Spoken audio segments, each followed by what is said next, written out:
dia a todos. Muito obrigada pela vossa presença, aos seus professores, aos alunos, aos alunos, não é? Que é a Helena Andrade. Também agradecer à escritora Joana Berto, à doutora Margarida Ferreira, que vai moderar este nosso encontro. Alguns de vocês já terão estado cá connosco e sabem como é que se processa. Eu queria apenas lhes dizer que estamos perante uma escritora que é muito jovem. Eu, que me considero muito jovem, ela é muito mais jovem do que eu, estão a imaginar. Tem em menos uns 10 anos, por aí. E, portanto, é uma escritora muito jovem. Mas, apesar de muito jovem, é uma escritora já com uma obra feita, digamos assim. Já ganhou diversos prémios. Começou por ganhar um prémio logo em 29, no concurso da Cidade de Cássio, assim.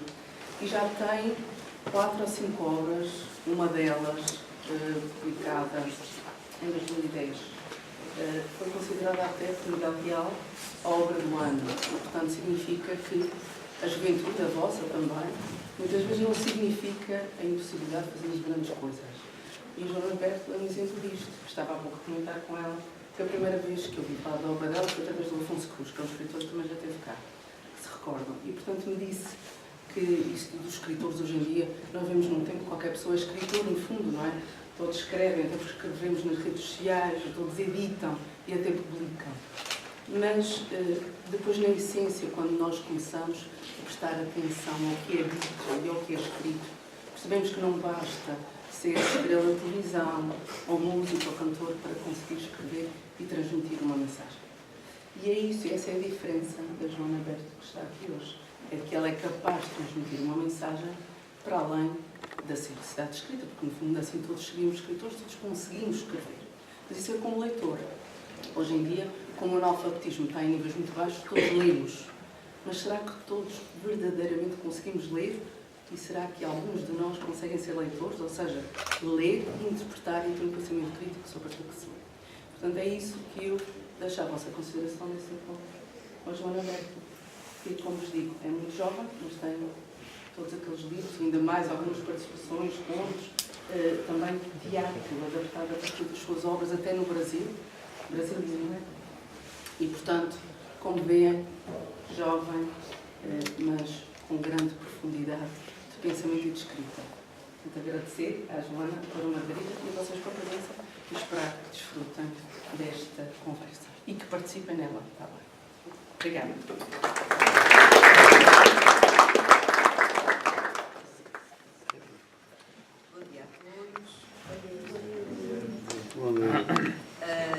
Eu então vou começar por apresentar a nossa convidada, a escritora Joana Berto, dizendo que ela de facto é uma mulher que já escreveu muito, que já tem muita obra.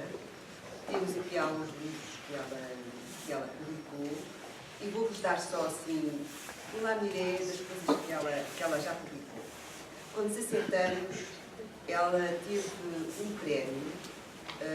um prémio SOS Racismo com uma banda desenhada. Essa banda desenhada não tinha cor. Em 2009, publicou Diálogos para o Fim do Mundo, que ganhou um prémio literário Maria Amália Vaz Carvalho.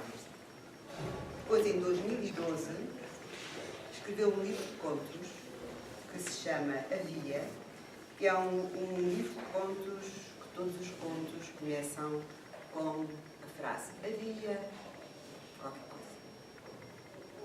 Depois, em 2013, publicou O Lago Avesso, o primeiro romance. Em 2015, escreveu o Inventário do Pó, que é um livro que é um pouco uma biografia sobre o pai, que era um artista plástico, chama o primo pai, René. E então é um conjunto de histórias que são as histórias que acompanham as faixas de música de um disco no LP. Portanto, havia aqueles discos de vinil que vocês devem saber aí o que são, não é? E se chamavam-se os LP, portanto tinham 18 músicas e cada uma dessas faixas tem uma história. Depois, em 2017, escreveu O Museu do Pensamento, que é um livro muito interessante, que ganhou também um prémio infanto-juvenil e que a Joana utiliza muito quando vai às escolas e para ajudar e para potenciar o pensamento e para ajudar as pessoas a pensar e a refletirem um pouco sobre isso que é o ato de pensar. Depois, em 2018, escreveu, portanto já este ano, escreveu um livro que se chama Ecologia, sobre a ecologia do nosso tempo e sobre as alterações, talvez dramáticas para alguns, para outros que são mais otimistas, não tão dramáticas, que vamos ter no nosso planeta se não tivermos realmente cuidado com ele e se não estivermos todos atentos em preservá-lo e salvá-lo. Tem também uma peça de teatro em cena, neste momento, que é o Quarto Ambulância, no Teatro Nacional Dona Maria Soares. Isto é um pouco o currículo, que é um currículo enorme, de uma obra enorme, que realmente a Joana, que é uma menina, não é? Que nasceu em 1982, portanto é uma menina, pronto, é um currículo muito grande, é uma jovem como ela. Portanto, ela nasceu do seio de artistas. Não, essa era a família do René. Não há artistas. Portanto, o René era seu primo. O René é um primo afastado do meu pai. Eu embarquei na história de escrever esse livro porque eu queria perceber porque é que me ensinaram a pôr um H no meu nome. Se vocês repararem, o meu apelido a seguir a um T tem um estranho H. Mas ninguém na minha família próxima, o meu pai, a minha irmã, a minha mãe, ninguém usa H. O meu nome é T-O-L-O. O meu nome de cartão de cidadão. Mas não é, por exemplo, a minha irmã mais velha chama-se Kátia. E na vossa idade, a brincar como vocês, nas redes sociais, a brincar com o nome, passou a escrever com K e com Y. Portanto, este jogo da apropriação do nosso próprio nome é uma coisa que não é estranha a ninguém, mas não foi esse o caso. Eu escrevo Berto com H desde... Eu tenho desenhos daqueles muito primários, das crianças, em que já a educadora de infância ia lá e escrevia o meu nome com H. E o livro, que é este aqui, é o castanho, o livro nasce todo desta minha procura por tentar perceber como é que um H, que ainda por cima é um som mudo, me une a um outro ramo da minha família, com o qual nós não tivemos contacto, e que esse sim estava cheio de artistas. É muito engraçado. Tem até um capítulo muito engraçado em que está a pedir o H. Exatamente. No final, ou seja, o que aconteceu foi, eu fiz uma longa investigação acerca deste homem, desta geração e da genealogia da minha família e, para ser franca, não descobri grande coisa, porque há aqui qualquer coisa de ato simbólico, de gesto mágico. Há muitas culturas, não na nossa, em que o nome, em que é-nos atribuído um nome à nascença, e depois, à medida que encontramos a nossa personalidade, a nossa função na comunidade, vamos recebendo outros nomes. Portanto, a questão e também que vocês conhecem o nome artístico, não é? Há pessoas que têm um nome, mas depois, para cantarem, a Lady Gaga não se chama Lady Gaga, a Madonna não se chama Madonna. Havia essa questão também do nome com que se dá a conhecer ao mundo. E eu, como não consegui descobrir os factos, não é? Sempre na vida, e a escrita também é isso, a literatura também é isso, aquilo que eu não tenho uma resposta factual, eu invento. E é aí que a literatura, desde muito cedo, desde a vossa idade, me ajudou também a cozer as falhas, as coisas que me acontecem, não é? Aquilo que na nossa vida sempre experienciamos e que não conseguimos completar. A literatura e a imaginação dão-nos essa possibilidade de encontrar outro fim às histórias. E então foi isso que eu fiz neste livro e inventei uma história insólita, absurda, sobre de onde é que vem este H.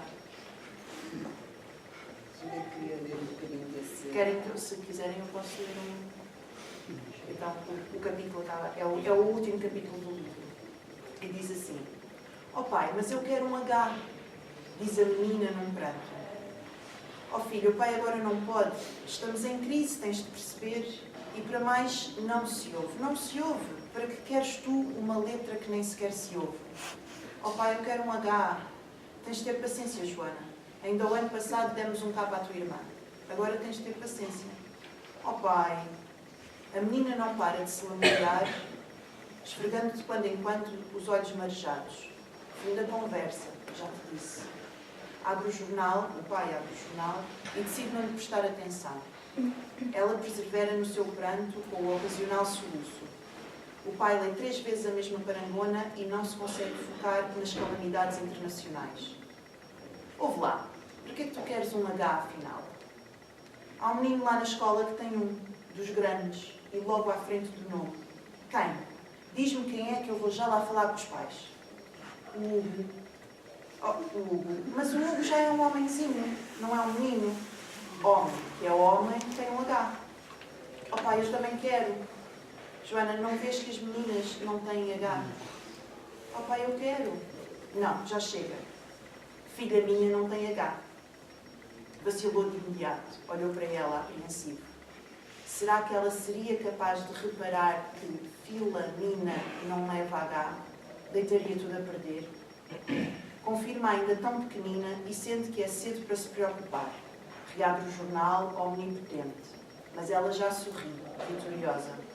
Paizinho, ele não tira a cara de dentro do jornal.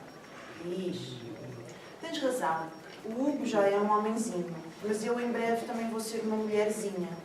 Não queres que eu seja apenas uma mulher? Pois não. Já vês, preciso de um H. Ele baixa o jornal e olha para ela atordoado. Pensa: quando é que ela deixou de ser a minha pequenina?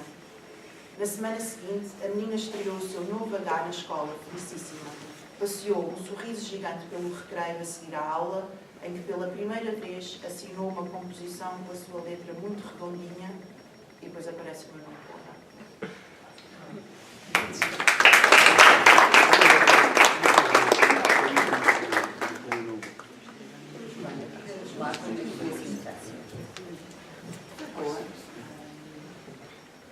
Eu já escrevia desde muito miúda, eu lembro-me de ter sempre diários desde pequenina.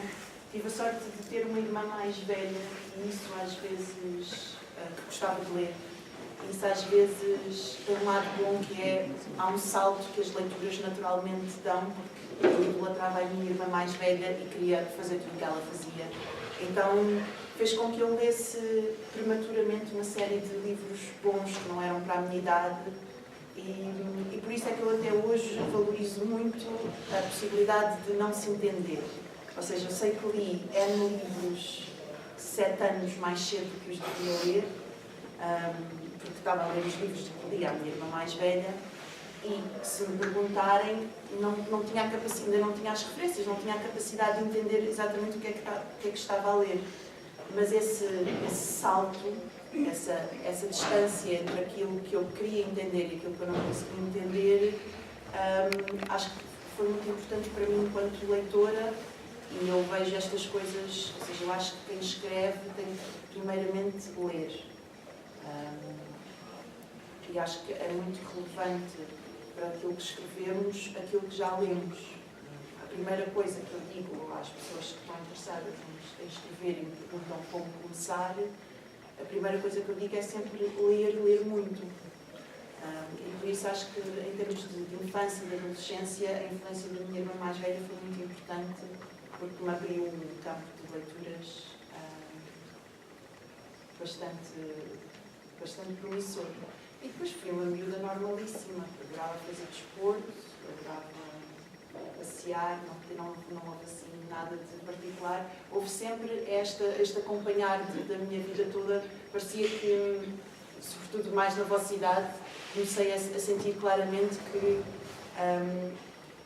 as experiências, tudo o que me acontecia fazia mais sentido quando podia chegar a casa e escrever sobre isso. E parecia que tudo aquilo que escapava aos diários, aos cadernos, ficava como que a escrita começou a ser uma estratégia para agarrar a vida, não é? Que nos vai sempre escapando. e também como fez em relação ao inventário do pó, às vezes para completar experiências que não foram tão boas ou que não tiveram o final desejado. E a escrita tinha para mim assim, um lado mágico de a criar uma realidade alternativa onde as coisas tinham um significado que eu gostaria que elas tivessem. E por isso, mesmo antes, é muito importante aqui contar que eu, até muito tarde, não tive qualquer desejo de ser escritora. Eu escrevia porque era assim uma forma de desabafar, de criar uma relação com o que me acontecia, de inventar outros fins, outras possibilidades.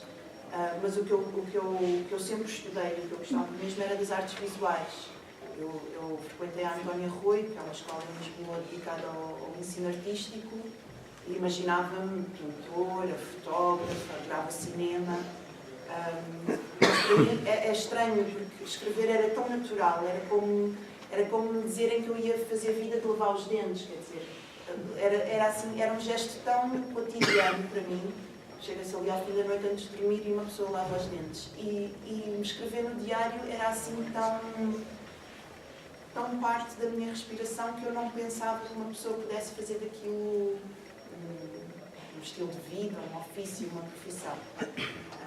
E foi só muito mais tarde na faculdade que algumas pessoas me atiçaram para... Sempre fui mandando textos, por exemplo, o primeiro prémio que referiu foi uma banda desenhada, foi uma forma como que eu comecei a escrever sem entender que estava a escrever, porque na realidade a mim interessavam-me os bonecos, porque eu gostava era de desenhar. Só que como eu precisava de uma história para fazer a banda desenhada, podia ter ido adaptar os textos de outras pessoas, é certo, mas fez-me mais sentido escrever as minhas próprias histórias para desenhá-las. Mas aí o que me motivava era desenhar, não era escrever.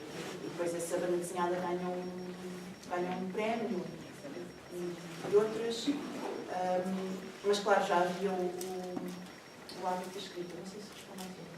Sim.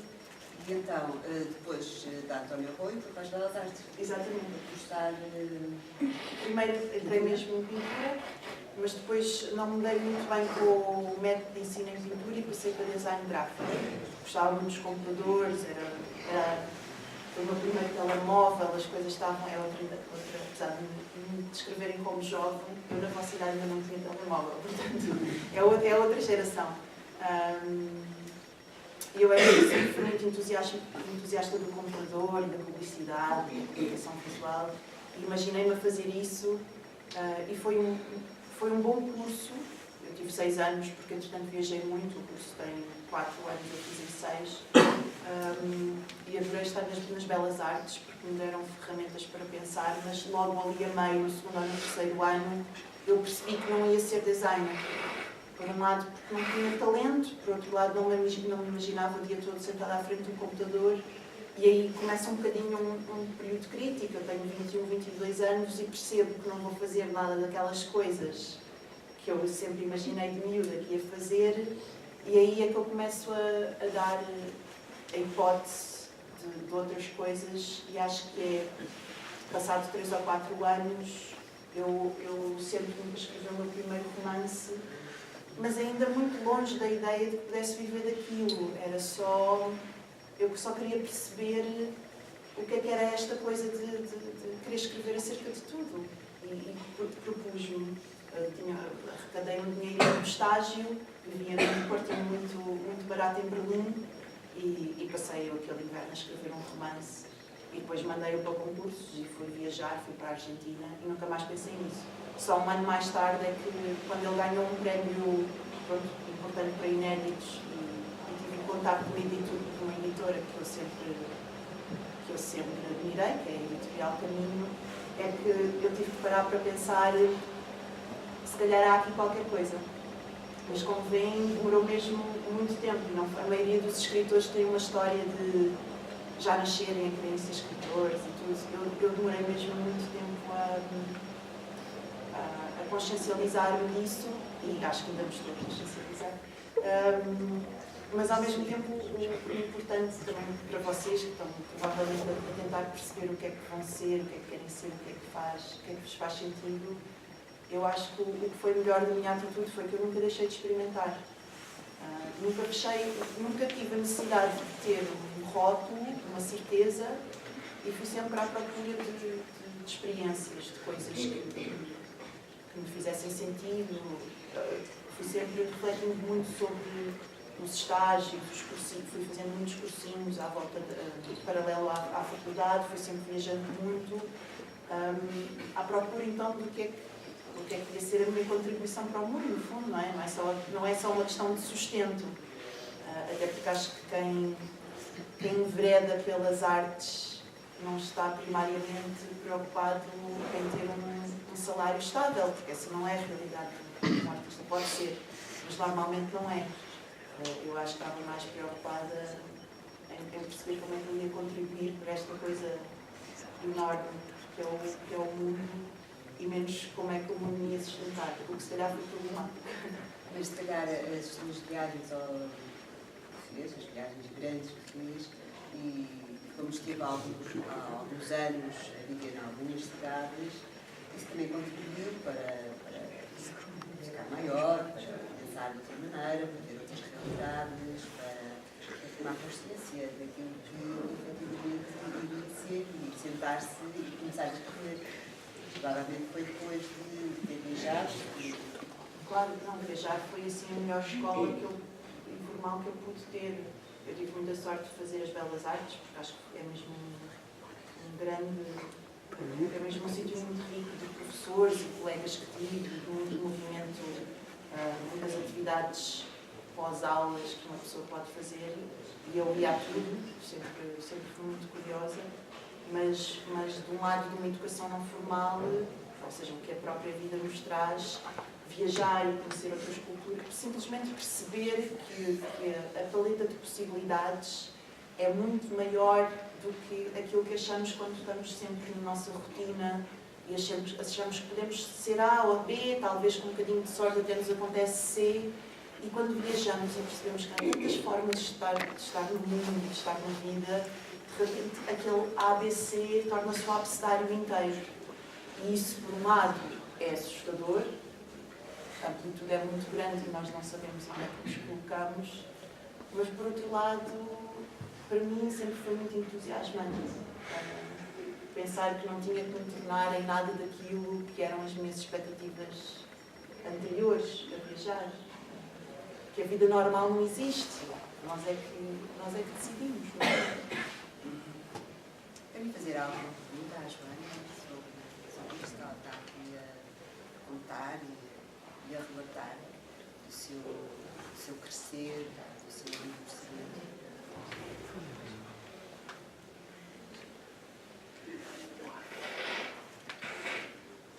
Estão todos contentes com o vosso percurso académico? Sabem todos aquilo que vão ser? O que escolheram é exatamente aquilo que sempre pensaram?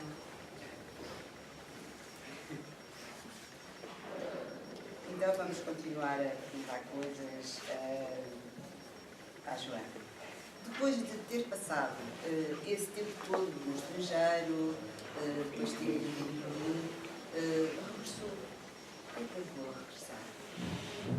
Infelizmente, motivos familiares. Os meus pais não estavam bem e voltei para estar com eles, primeiro a minha mãe, depois o meu pai, e sempre imaginei que quando um e outro estivessem melhor, que ia continuar, mas depois foi uma agradável surpresa. Eu nunca me vi de volta a Lisboa, nunca me vi de volta a Portugal. Sempre achei que ia continuar indo fora, mas depois às vezes, pronto, é isso, a vida tem outro plano para nós e a pouco e pouco construí uma rotina, uma realidade em Lisboa, um grupo de amigos, uma comunidade de trabalho, bons projetos e quer dizer, está sempre, amanhã faço as malas e vou-me embora, não está nada escrito em pedra, mas por agora sinto que é um sítio, lá está, onde eu consigo inscrever as coisas que faço no mundo, ter diálogos válidos com pessoas, sinto-me a crescer, a aprender coisas Portanto, por hora sempre vou ficando. E já para Lisboa vai fazer 6 anos. Portanto, não é assim que, para mim, não passava mais de 6 meses no mesmo lugar. É um recorde. Quando escreveu o livro de contos, havia, que é um conjunto de histórias em que começa sempre com a palavra, havia uma menina que queria ir tomar café, ou ia tomar café todos os dias com um poema. Havia um menino que se chamava Rodrigo, que queria se chamar outro nome. Havia este conjunto de histórias, vários havias. Depois foi alguém pegou neles e fez teatro e fez pintura com aqueles textos. Como é que foi? Ser uma experiência gira? Sim, foi uma surpresa muito grande e muito boa. Nunca, ou seja, eu agora trabalho bastante com teatro, mas quando saiu o Havia, já há quase 10 anos, não tinha isso na minha perspectiva de forma alguma. Quer dizer, aquilo que se escreve pode-se interpretar Claro. dançando, não é? Ou pode-se interpretar pintando. Claro. E foi essa a ideia das pessoas que trabalharam com os contos, não é? Sim, eu não deixo de me surpreender. Ou seja, há uma grande contradição nesta coisa de ser escritora. Por um lado, é uma forma de vida muito solitária. Passa-se muito tempo. Eu trabalho na minha casa, mas eu não posso vir. Se tivesse uma biblioteca fantástica como esta, de certeza que vinha mais, mas costumo usar a Gulbenkian, que também tem uma biblioteca muito linda. Mas de qualquer forma, uma pessoa está ali na sua bolhazinha, é preciso muito silêncio, é preciso horas a olhar para uma parede branca, as coisas demoram algum tempo. E isso traz uma certa solidão, não é? Não é que não chega às 7 horas, eu posso sair, posso ver amigos, claro, mas às vezes preciso mesmo de certos períodos do processo de escrita em que não vejo ninguém, em que não me interrompo a pensar noutras coisas. Por um lado. Por outro lado, há este lado mágico, que ainda não deixa de me surpreender, apesar de já ter lançado alguns livros, que é, uma vez lançada o livro, a obra, a peça, cada leitor, cada um de vocês vai escrever um livro novo, porque vai lê-lo à sua maneira, vai levá-lo para o seu universo, vai tirar uma fotografia para a sua rede social, vai usar uma frase para um trabalho, vai começar a parti-lo em bocados e a torná-lo noutra coisa, que já não é minha, é vossa. E isso, muitas vezes, eu não sei, não é? Se um de vocês, logo à noite, estiver a ler um livro meu, eu não tenho acesso à vossa experiência, mas às vezes, certas coisas, como um bumerangue, não é? Há coisas que eu lanço e que voltam para trás. E então, qual não foi o meu espanto quando recebo um e-mail super simpático de uma companhia de teatro em Brasília, já com fotografias, ensaios e ideias de encenação, deste livrinho de contos, um pouco absurdos, um pouco loucos que eu tinha escrito. Na realidade, foi a primeira, é o segundo livro a sair, mas é a primeira, são histórias que eu escrevi há mais tempo. Eu já vos posso contar, elas nascem de um jogo que eu fazia comigo mesma, já posso contar como é que funcionava, mas é incrível, não é? Que nós possamos lançar qualquer coisa ao mundo e depois ela volta até nós de maneiras tão diferentes. E por isso é que um escritor só se realiza nos seus leitores, não é? E por isso é que é triste, às vezes, perceber que se lê tão pouco em Portugal, porque são livros que se lançam e que morrem ali. E um livro realmente multiplica-se em cada leitor. Isso é que é bonito de saber que ele está. Claro que é a minha forma de vida, eu preciso das vendas, mas bonito é saber que, por exemplo, os da biblioteca, não é? Que é uma venda única, saber que ele foi muitas vezes requisitado, é uma alegria tão grande ou maior de saber que eu vendi muitos livros, porque é cada pessoa que o requisita, em princípio, vai mesmo lê-lo. E isso é das partes melhores de ser escritor. A Joana também tem um outro projeto muito engraçado, do qual resultou um livro que é o Museu do Pensamento, que foi extraído também de um teatro rua, de um teatro... Quer explicar como é que foi o Museu do Pensamento, como é que apareceu? Foi a minha primeira grande aventura para teatro. Eu já trabalhava com uma coreógrafa que se chama Madalena Vitorino e fazia o que se chama apoio dramatúrgico às criações dela. Mas é um contrassenso, não é? Não, ou seja, eu escrevia para um espetáculo em que ninguém diz nada, é um espetáculo de dança. Isso é uma coisa que é um pouco estranho. Eu escrevia muito, eu escrevi para cada espetáculo dela, eu escrevi umas 300 páginas. Mas depois vocês vão ver o espetáculo e não há uma só palavra dita. Ou seja, eu escrevia as entrelinhas, eu dizia a cada bailarino quem ele é, porque é que ele está ali, porque é que ele se comporta daquela maneira, o que é que ele quer naquele palco. Eu inventava uma história para cada um. E cada bailarino traz essa história dentro de si. E isso, claro, que muda a sua forma de dançar e de olhar e de respirar. Mas não havia nenhum texto que as pessoas pudessem ler ou ouvir. Essa experiência foi ótima, aprendi imenso sobre palco e cena e dança, mas nunca tinha escrito mesmo palavras para os atores dizerem. E então o Giacomo Scalisi desafia-me a escrever pequenos monólogos para um festival muito incrível que existia na Baixa Lisboa, que se chamava Festival Teatro das Compras.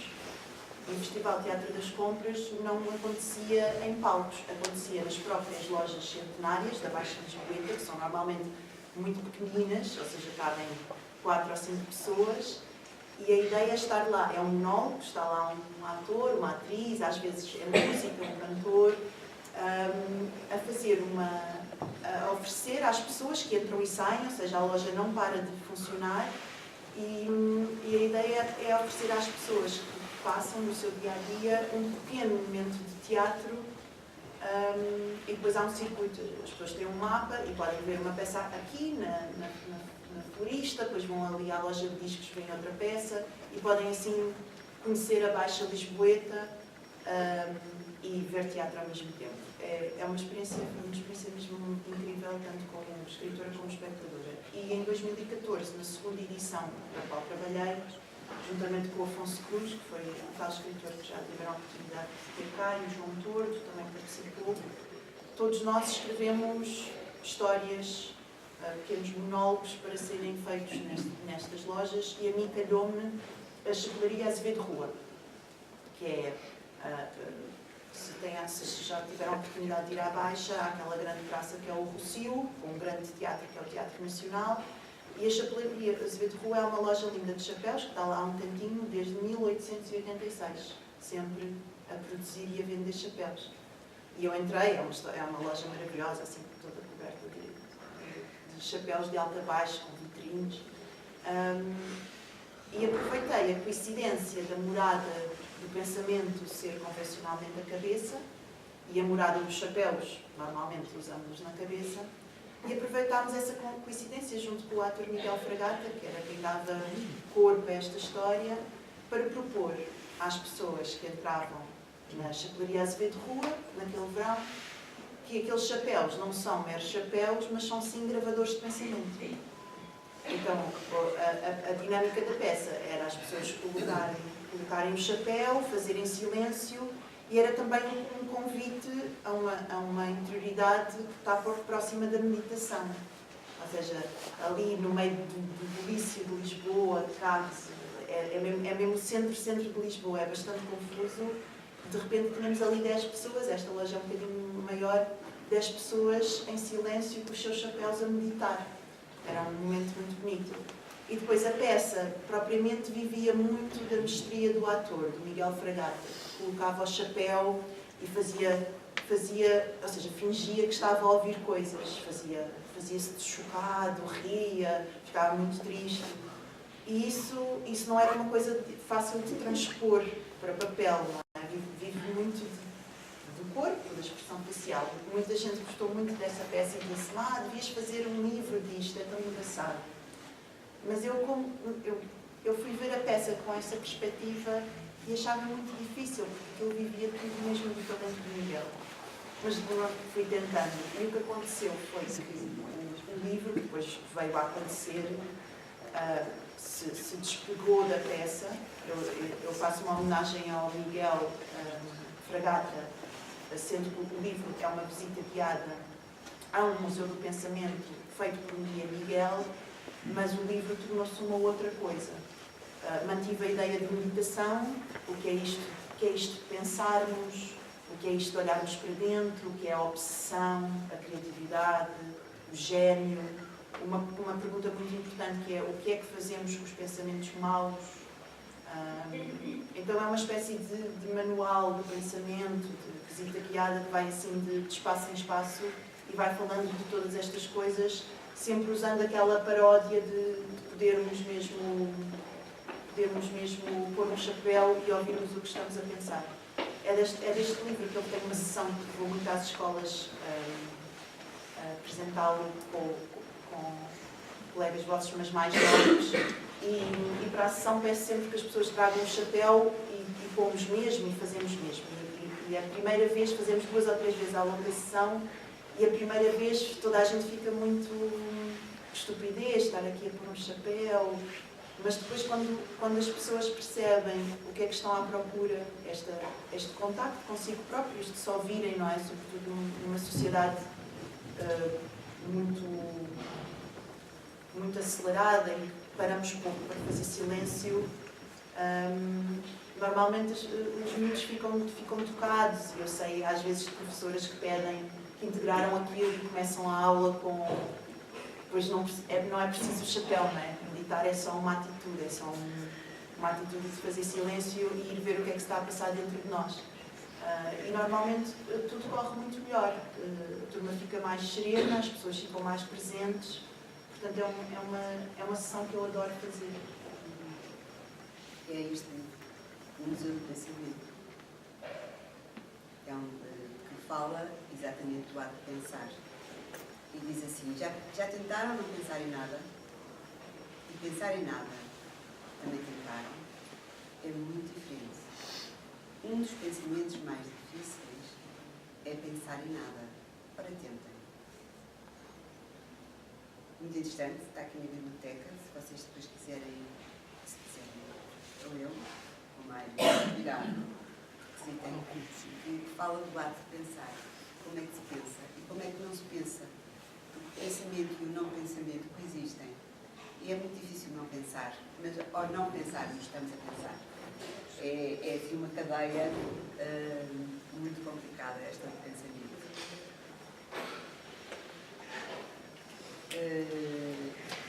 Mais coisas sobre a Joana.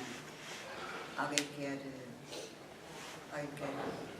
esclarecer algo? Será que a Joana podia partilhar connosco aquele jogo? Um bocadinho falou. A origem, claro. Disse que ia partilhar. Sim. Então há uma parte muito divertida e lúdica de escrever, não é? Às vezes custa, não é? Às vezes estamos ali no meio da história e não sabemos o que fazer a seguir. Às vezes, como eu vos disse, há partes do processo que são um pouco solitárias, mas depois há um lado muito divertido de imaginação e criação, e uma pessoa diverte-se ali muito sozinha. E antes de terem em vista publicar, como já vos contei, eu escrevia diariamente. E tinha às vezes comigo própria pequenos jogos, para ter um gatilho, não é? Porquê escrever. Então chamava de páginas matinais, que era acordar de manhã, porque eu também já gostava muito desta coisa do sonho, imagens que vêm dos sonhos. Depois vou muito mais tarde vou fazer um doutoramento sobre o inconsciente. Portanto, normalmente as coisas que nos interessam já vêm muito longe. E eu gostava de acordar de manhã, mesmo que não me lembrasse dos sonhos, e começar logo a escrever, como se não interrompesse essa ponte. Então o que eu fazia era, tinha ao pé da cama, ou logo ali ao pé da mesa, tinha uma folha A4 branca e só escrevia havia, era a única regra. E chamava-lhe histórias circulares, porque a única regra era não pousar a caneta, ou seja, não censurar, que às vezes é o pior quando nós tentamos escrever, não sei se já vos aconteceram, escrevem uma frase e começam logo a pensar está mal, é uma preguiça, não sei o quê.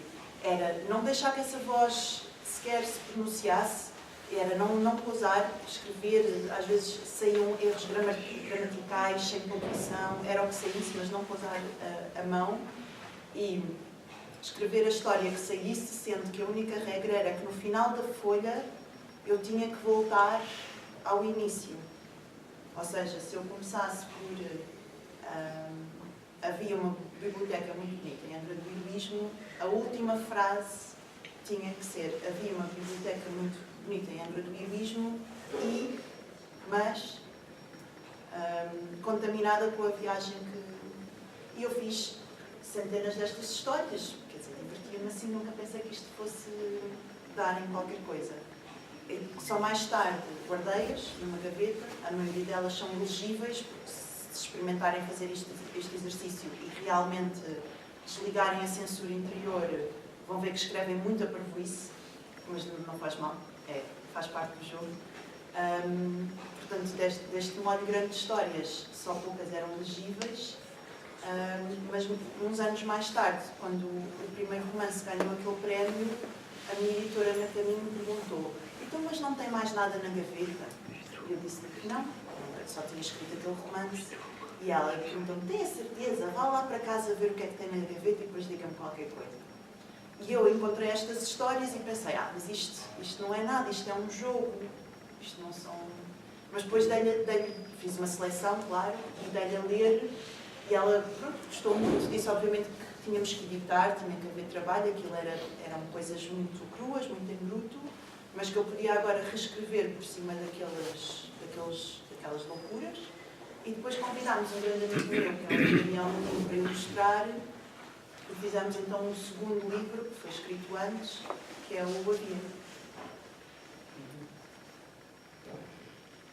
Respondeu a essa pergunta. Vocês não escrevem? Não têm diários? Ou isso já... Não? Já... No tempo tínhamos os diários que eram divididos, porque aquilo vários pronto, as pessoas não liam estas coisas mais íntimas, não deixavam que eu disso. Isso já se perdeu. Ninguém escreve um diário. Ninguém tem um blog, nem nada assim. Twitter?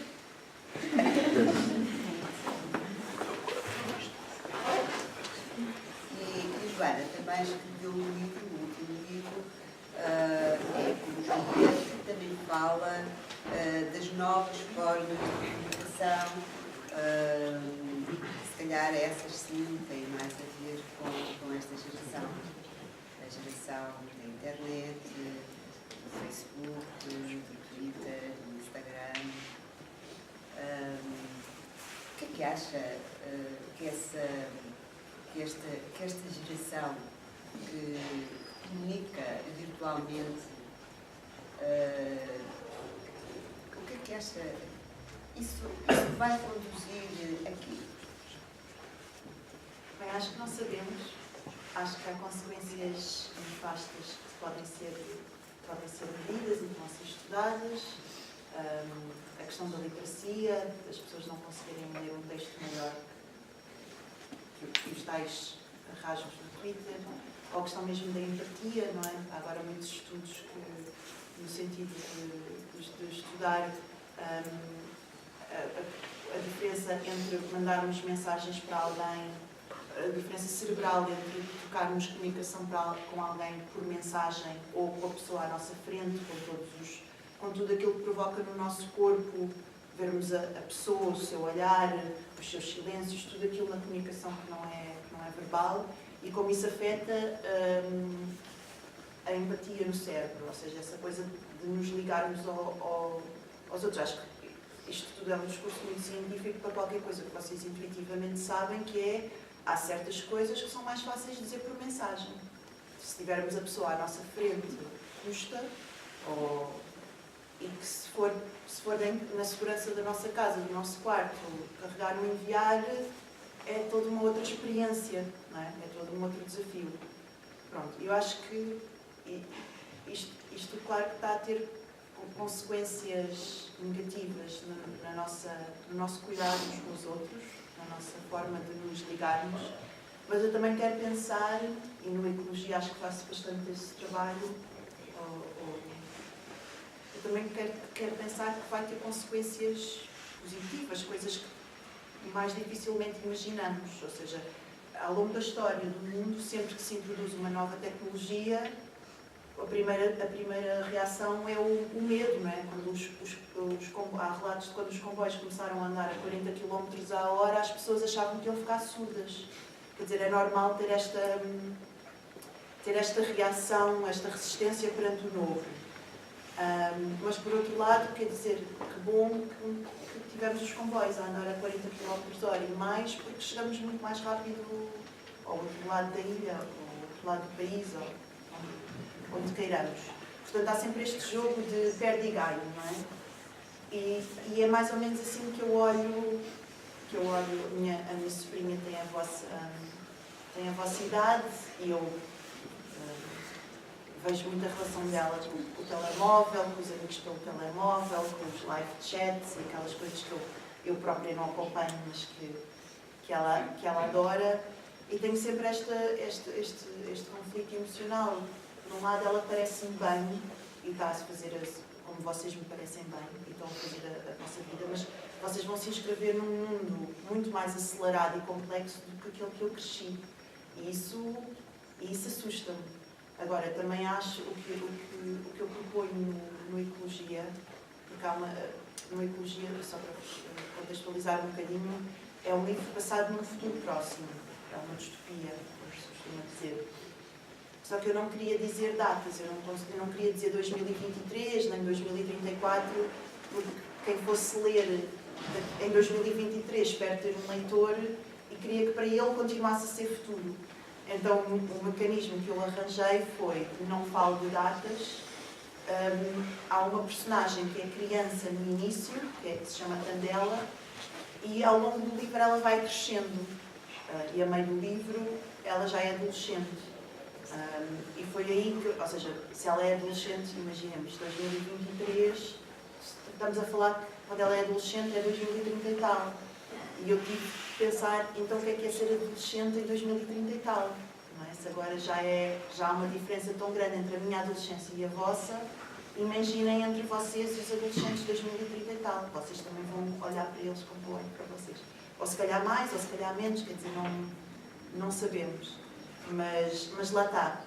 Como eu vos dizia, a literatura permite-nos realmente criar mundos que respondam a isto, mesmo que não seja a resposta certa, porque é sempre um exercício de imaginação. Eu pensei bastante, e quando a Candela chega à adolescente, o que eu imaginei foi que ela está num estado eu digo que ela está compenetradamente distraída.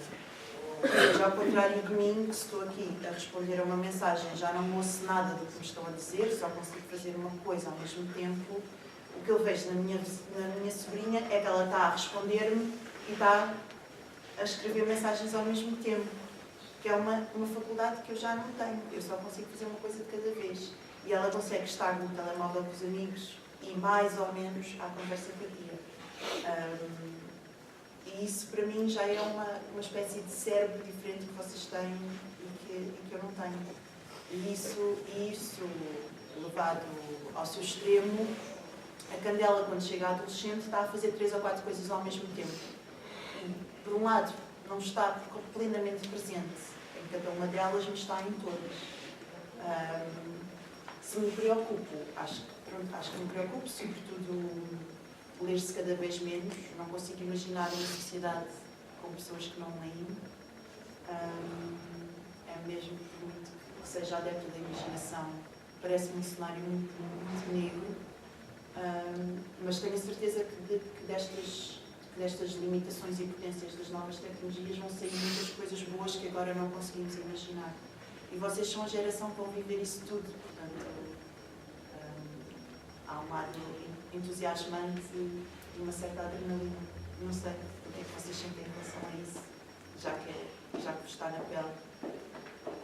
Quando ouvem falar este discurso negativo dos mais novos, da perda de comunicação, quando vos criticam por estarem sempre ao telemóvel, o que é que vocês acham disso?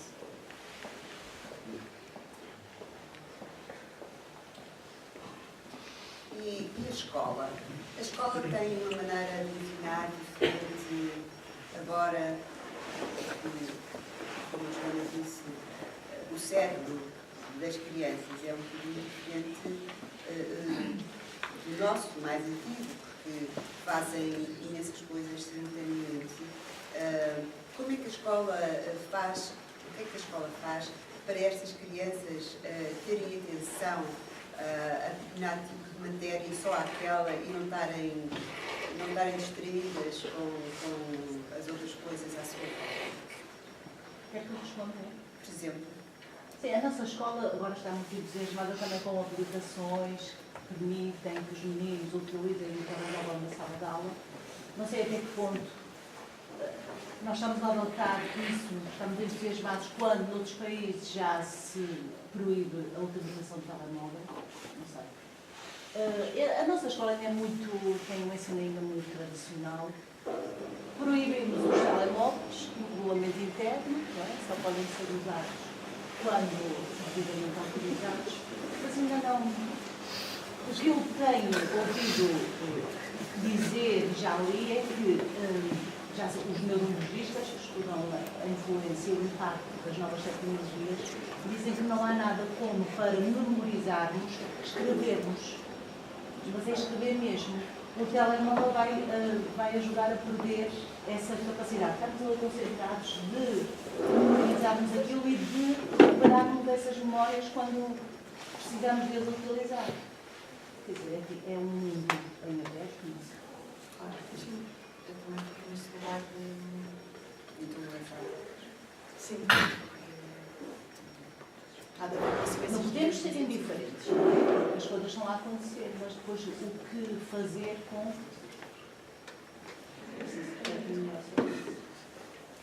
Sim, por isso é que parece longínquo, mas eu acho que, por exemplo, este trabalho do Museu do Pensamento é um complemento muito importante, porque eu não sou mesmo nada a favor de proibir o avanço natural das coisas, e acho que há muitas vantagens há apps incríveis. Eu aprendo línguas no meu telefone. Na minha altura não havia nada disto, é ótimo. Mas por outro lado há um trabalho de enraizamento, de estar aqui agora, de atenção. Por exemplo, acho que a prática da meditação pode ser um complemento interessante. Isso é que há salas de aula que já estão a fazer. É uma lucrativa ferradura, mais ou menos. As técnicas dos mindfulness também vamos exatamente moda para criar esse ambiente. Porque contrabalança a espécie de Mas a escola ansiedade. também pode ser uma alternativa, acho eu, já que os jovens, os miúdos, que estão ligados sempre com o telemóvel, nem bem alguns miúdos, não estes, mas mais medidos, passam o tempo todo no computador, está escuro, está só cá fora e eles estão ali concentrados com aqueles jogos. E a escola e a sala de aula pode ser uma alternativa a isso. Não é? Ora, é para ler texto, é para pensarmos neste assunto. Por que é que temos que estar sempre ligados? A escola pode oferecer essa alternativa. Isso é a minha opinião. É uma maneira de fazer, de tirar aquele ruído todo. Ok, agora não há telemóveis. Não. O resto do dia é tudo pouco. E vocês não têm uma opinião sobre este assunto que está a ter? Eles têm, só que não querem partilhar, são egoístas. Mariana, tu que fazes teatro e que já és assim um mulher que dispões a um público, faz lá uma oportunidade à Joana. Sobre o teatro ou pela literatura em geral? Sobre o que tu viste, o que é que te mexeu mais contigo toda esta conversa? Por pouco tempo que estou a participar num grupo de teatro, eu sinto que o teatro é liberdade e podemos ser aquilo que nós quisermos. Eu gostaria de saber se também sentiste em relação à escrita e se aquilo que sente na realidade consegue colocar na escrita. Eu sinto que no teatro eu estou completamente distraída do mundo real, é aquilo sem censura, podemos ser quem quisermos. E se é isto que sinto. Sim, exatamente. É uma excelente pergunta, é uma boa comparação. Eu nunca fiz nada em teatro, nunca tentei sequer ser atriz, nem grupos amadores, nem nada, apesar de adorar ver. Mas sei que há vários atores que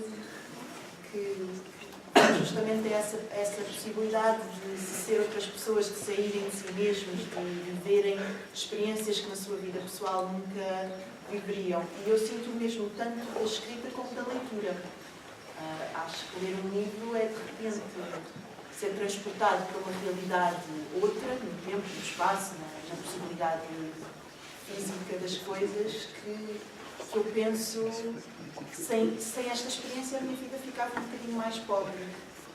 E há o poder maravilhoso de poder criar um mundo para ir viver lá para dentro, que é escrever, e há a experiência incrível de entrar num mundo que alguém escreveu para nós. E acho que as duas tornam a vida uma coisa muito mais rica.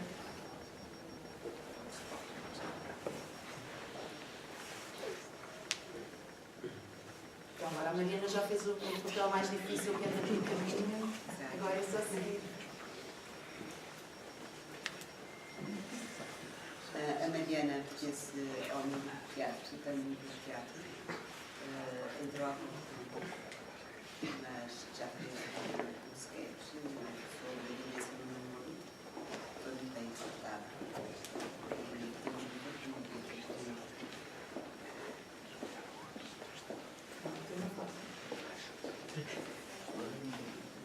Mais alguém quer fazer alguma coisa?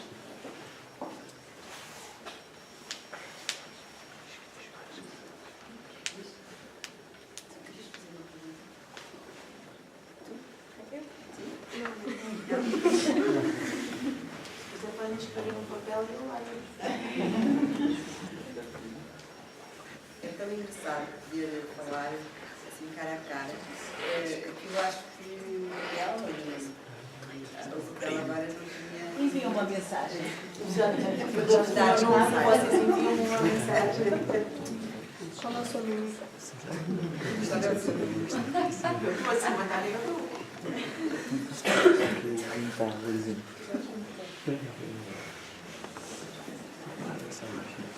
Posso também fazer um comentário? Claro. Ninguém aqui lê, nem ninguém aqui escreve. Eu acho, e noto isso também no tempo, que às vezes, sobretudo nesta fase, não é?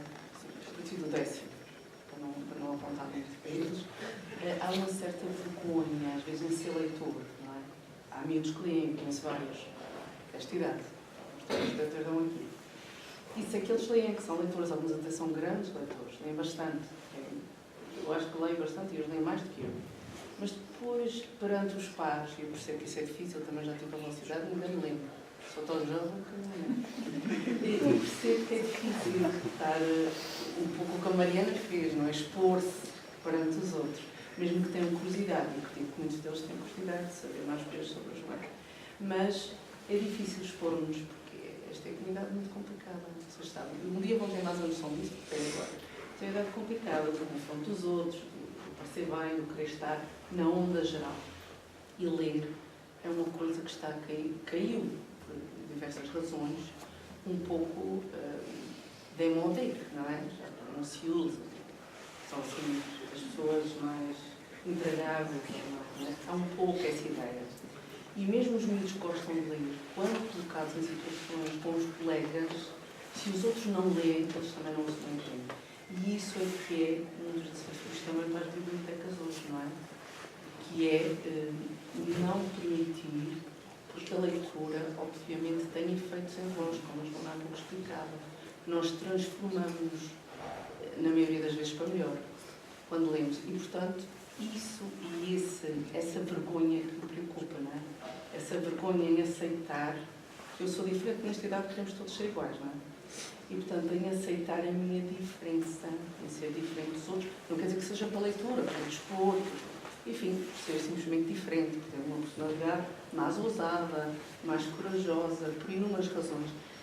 E isto é que acho que, ou, no caso das bibliotecas, tem que haver um entrosamento com a tecnologia, ou então, temos esse risco, porque a Joana dizia bem, hoje em dia é difícil, e como há pouco dizia a professora também, nós, se não, portanto, aquele momento da aula, texto é longo, ou o romance que lemos é que o texto é longo, é o contrassenso, é o paradoxo, é o que está nos antípodas do resto que fazemos, que são mensagens de 2 linhas, mas eu acho que essas mensagens de 2 linhas também nos estão a fazer perder uma coisa muito importante, que é o contacto humano entre nós. E podem, portanto, a Joana falava dos aspectos positivos, que eu concordo, mas há os negativos, não é?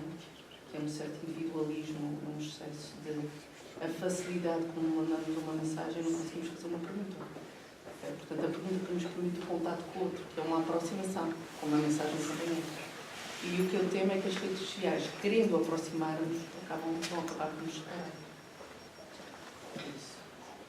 E deixar de ler aqueles sinais de que a Joana falava. Como é que o outro está a reagir? Eu estou a dizer uma coisa e eu vou vendo se ele olha, se ele se encolhe, vai deixar de ver. Claro. O que se fez? A empatia pode estar comprometida. Porque na mensagem do Twitter ou no SMS... E diz essas coisas mais bárbaras, não é? Mas não estamos a ver a reação. Exato. Não nos importamos como é que ele vai ficar. Não estou a dizer que essa geração é pior do que a Eles são bonzinhos, mas... É diferente. E eles também estão um bocado espertos para a diferença. Para os perigos, para os benefícios, claro, não é? Eles sabem tudo, a toda a hora, é ótimo. Mas para os perigos. E então agora vai abrir a segunda pergunta à Joana, que não é da Mariana. Olha.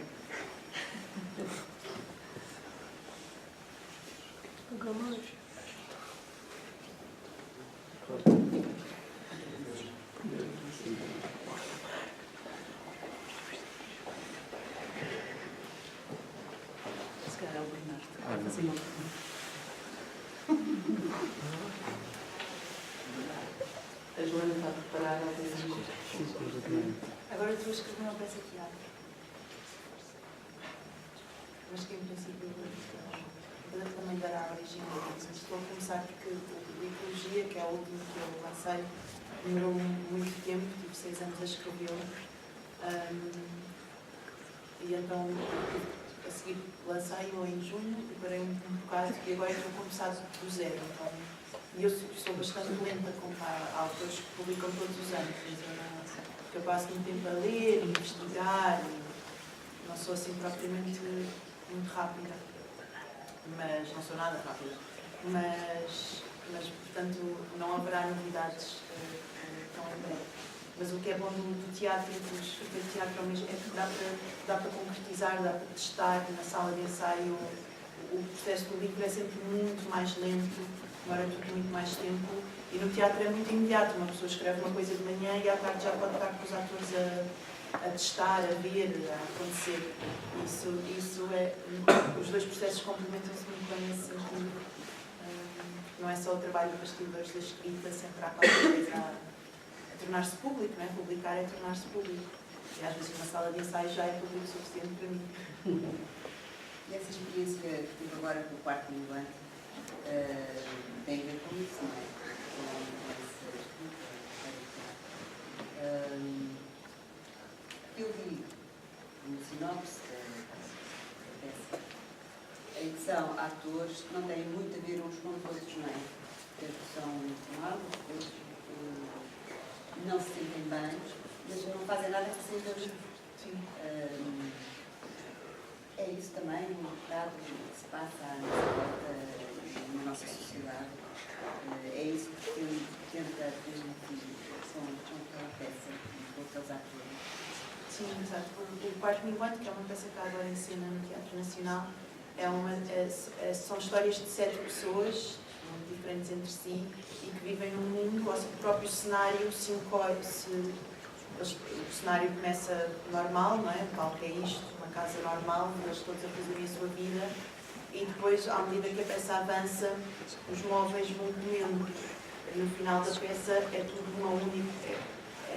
É absurdo, eles não conseguem, já não conseguem circular, já não conseguem fazer um chá, já não conseguem ir à janela, e estão como que presos dentro da sua própria realidade.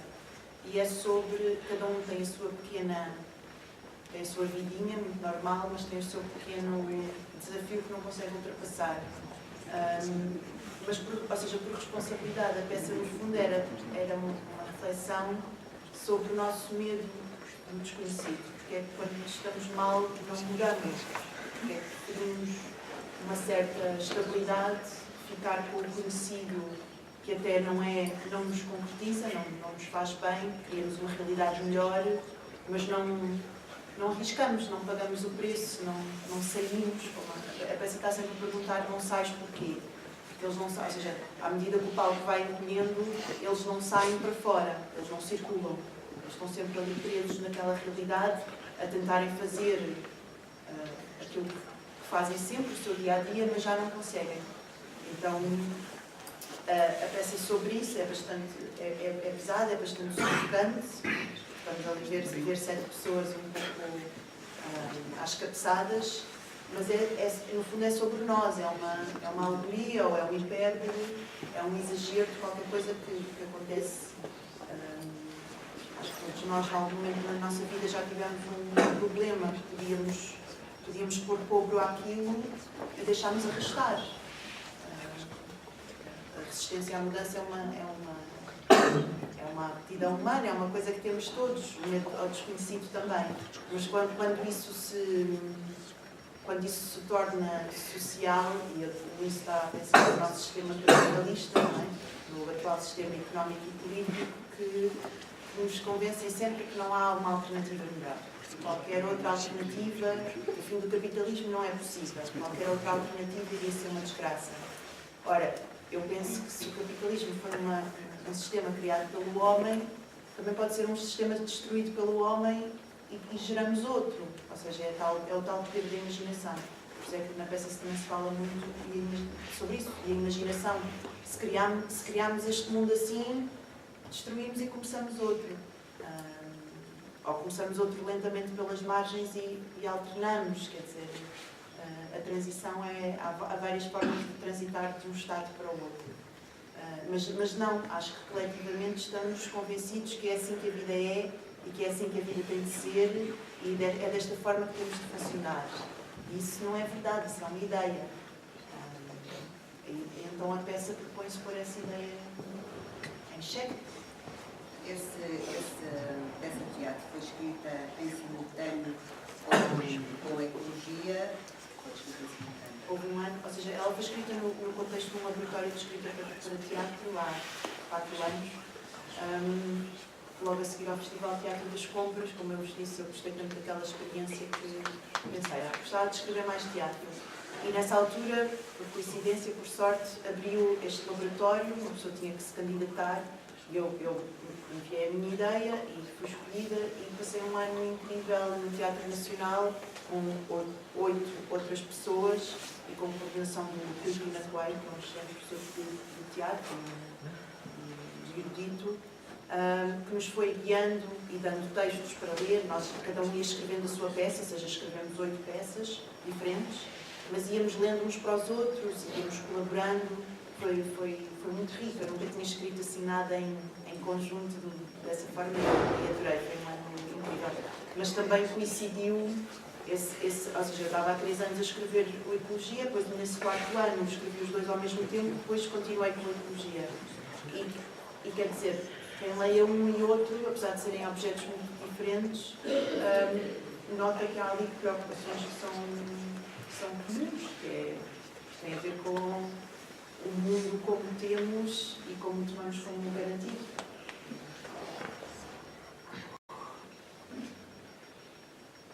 Muito bem.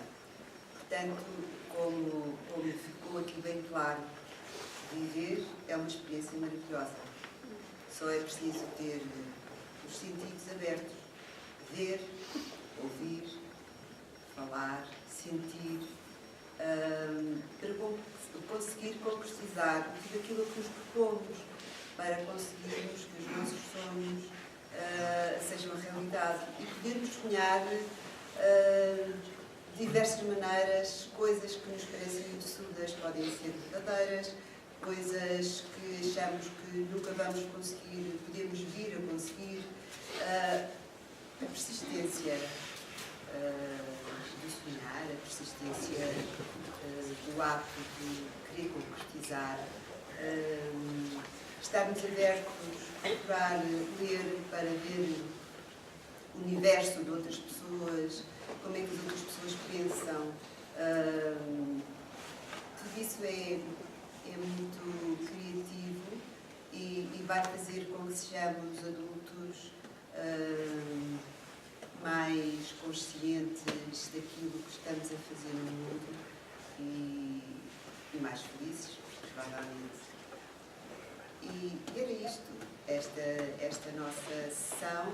Queria-vos mostrar uma pessoa que escreve sobre coisas e que nos transmitiu, provavelmente, uma maneira muito interessante de como é possível viver, estar em coisas diferentes e pensar coisas diferentes.